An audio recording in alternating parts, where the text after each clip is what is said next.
Hello and welcome. Today we're going to talk about my kitchen.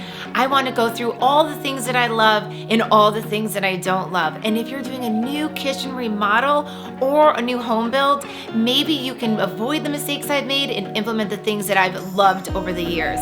So let's get started.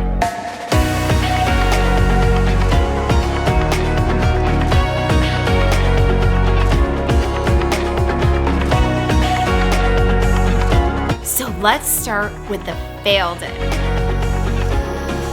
The first mistake is my light switches. Oh man, this is an interior designer. No. This is like an epic home fail. Look how many light switches I have. It's like I have a command center over my small backsplash area. And it really just really doesn't look good. And I have light switch plates without any light switches. Oh man, it is as bad as having a TV over your fireplace. Yeah, I have that fail too. I really like my TV over fireplace. Be very cognizant of where you put your light switches. Your electrician's just gonna come in and he's just gonna wanna put them in the easiest, quickest way possible. Once you have the walls up, if you really start to think about where those switches are going, it will be so helpful. Fail number 2 is functionality, but it also has to deal with a switch. So this one drives my husband absolutely bananas.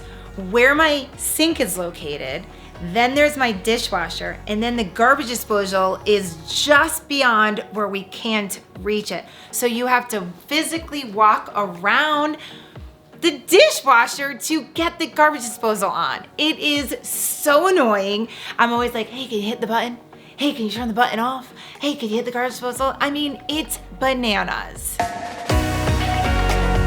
Fail number 3 is my pantry. You know, it's really hard to say that a pantry is a fail because I feel so lucky to have that space, but there are so many things I would do differently. The first thing that I would do differently I would access it actually through my kitchen, where I'm going around the corner for my pasta. And it is a little bit annoying. We've gotten used to it. But in addition to that, I would have also been able to sheetrock that entire wall and put an art piece of art and then do a painter's light. And so when you were in my dining room, you would have really got to see a beautiful picture rather than usually staring at my open pantry door. Now, also, I wish I put a window in my pantry. I don't know why I didn't. There's space for it outside.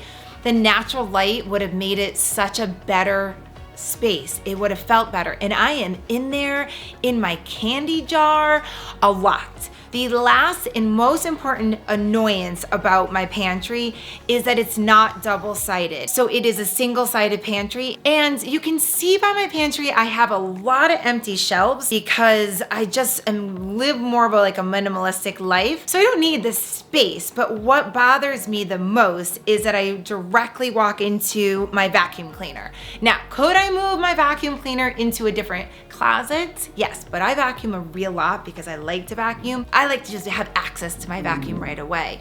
If I made it just a little wider, then I would have had a complete U shape and I could have actually stored brooms and vacuum cleaners. It is just a really important space that I wish I gave more real estate to. The next fail is too tight. You know when your pants are too tight and then it starts to send off bells and whistles to your brain like, ooh, your pants are too tight. What does that mean? And you start to kind of think about everything. Same goes for home building or home renovation. If you are off in a distance and you're looking at beautiful countertops or gorgeous hardware and you hear anyone say, wow, that's gonna be too tight, that should send bells and whistles off. You should go running back and get right in there and make sure that you never have a too tight situation. Because just like you don't want your pants too tight, you don't want anything in your kitchen or in your house, but especially your kitchen, too tight. So my too tight situation was that when I was home building, I had to stay within a certain square footage. I was only 27 at the time, and it was my first home. And so I was very strict on how big I would build my house. In my kitchen, I knew that I had this one area between my stools and this wall, which is my staircases. We talked about this over and over and over again. And I just decided to go with it. Everybody sort of wanted to shrink down my island to avoid this, but I was not having it. I wanted a big, large island. And so I chose a too tight situation in order to get the largest island and stay in a certain square footage. Now, am I happy? Yeah, I love the island. We are used to it. And when the kids kind of come around the corner, they know the stool's there and they're like, so they sort of protect their face because they know they're going into the tunnel. And so we're used to it. Would I do it again? I would widen my entire house again. I would just, it is just like those jeans. You just need just a little wider. So if you hear something being a little too tight, fix it. Definitely keep those ears out for the too tight situation. So the last fail I want to talk about is also a fail and a tip. A lot of times when you're in a remodel or rebuild, someone will say, hey, you know what you should do? And it's going against what you believe. So you sort of just puff up your chest and say, that's what I want. This is my house. I'm going to do it. You might want to listen to them because there's a reason why they're saying this to you. So my mom said, hey, Julie, you're really going to want a soap dispenser right on the counter. And I said, no, I don't. I want a Williams-Sonoma, those like barrel things with the steel cage, and it's gonna look amazing. And she said, no, you're not gonna want that, and you're gonna have to add it later, and it's gonna cost you money. So what did I do? So I left off the soap dispenser. I got my Williams-Sonoma soaps, and turns out I can't stand one thing on my counter, which she probably knew about me because my dad can't. So then I had to spend $600 to drill my granite to put this soap dispenser in. When someone is saying something to you, like, you might not want to do it. You don't have to take their advice, but you might want to think about it more than just shoving them off. There are some things that I absolutely love about this kitchen. I got upper cabinet lighting for about $90. And what I did was put a plug one above my cabinet over here, and then two more over this cabinet. And then I took Christmas tree lights and just draped them all the way. And then I made sure that the outlets connected to a plug below. So then when I turn my lights on, voila! I have upper cabinet lighting for a very little amount of money. The biggest tip I could give to people doing a kitchen remodel or a home build: buy your appliances and then buy your kitchen cabinets and your counters. The reason being is that these appliances are very expensive. You're gonna start to want to pick out higher end appliances, and you don't wanna be at the tail end of your budget when you're bringing in such important functional and workhorse pieces into your kitchen. Now, I will admit, when we built this home, my husband and I absolutely bought our appliances for the label. I make no bones about it. We were young, we were dumb, we didn't even cook. People thought we were crazy, but we really wanted these higher end appliances. Back in the day, it was all stainless steel, so all my appliances are stainless steel. We wanted Viking, the big tag on all of our items, and boy, did we get them in big, huge, honking tabs.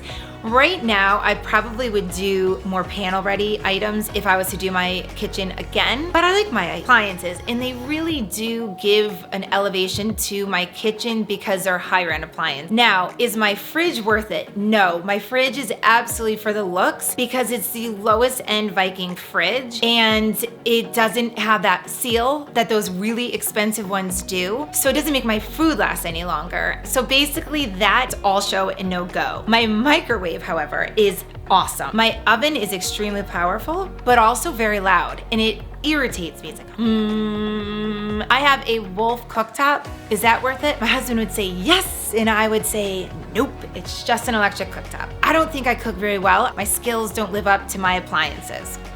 That's just the honest truth. One of the things that I really like about the fact that I went high end in my appliances is they have not broken, knock on wood, in 14 years. And we've almost killed my fridge. We left the door open for 5 days. If you own a dishwasher, buy one single sink, not 2 compartments. The 2 compartments were back where it was soapy and clean water.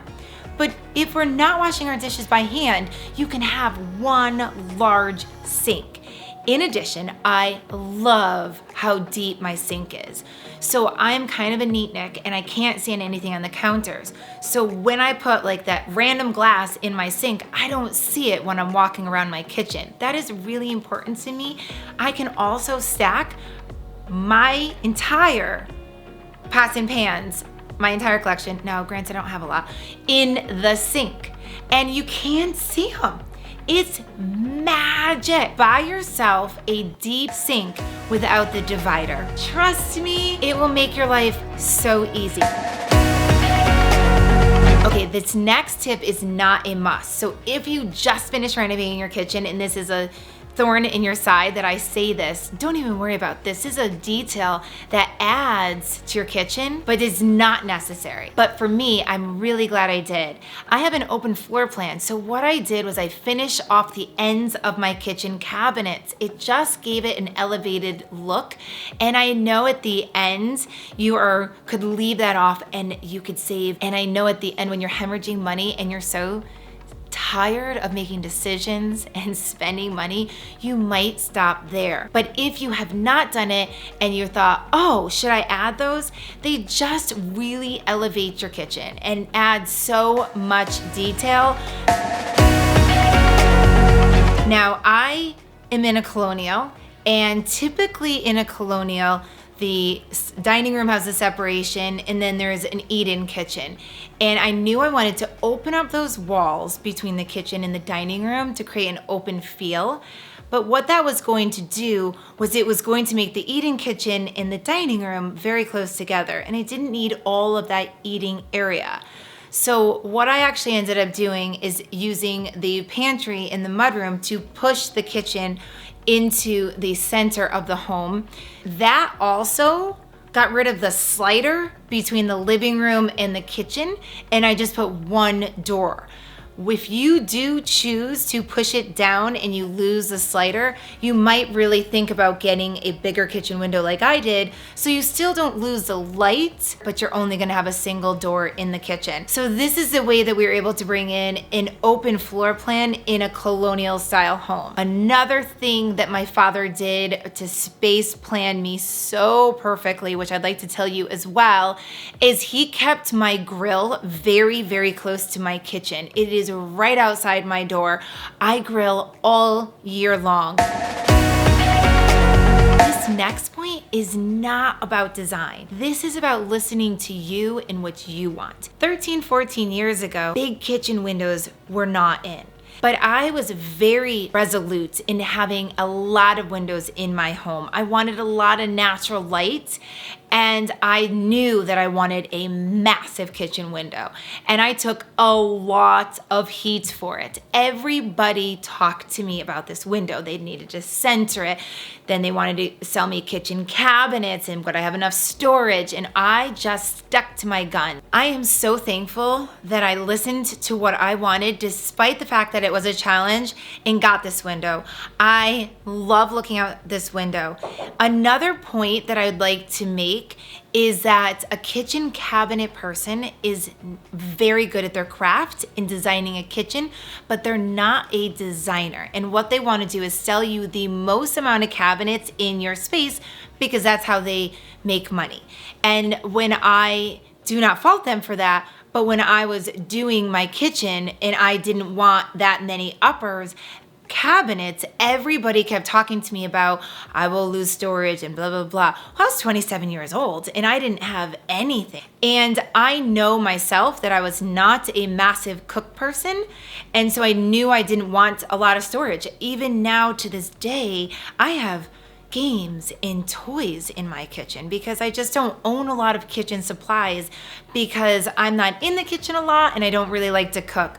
So really decide exactly how you live in your kitchen and what is important to you. We'll never regret a decision in your home that was important to you and not important to somebody else. There you have it. All the things I hate about my kitchen and all the things that I absolutely love. What I hope for you is that you do a kitchen renovation or do a home build in 14, 15 years later, you still love it. That is the goal. It's not to chase trends. It is not to be the coolest kid on the block. It is literally to be a happy homeowner in your home that you created. So have a great time renovating. I know it's extremely stressful.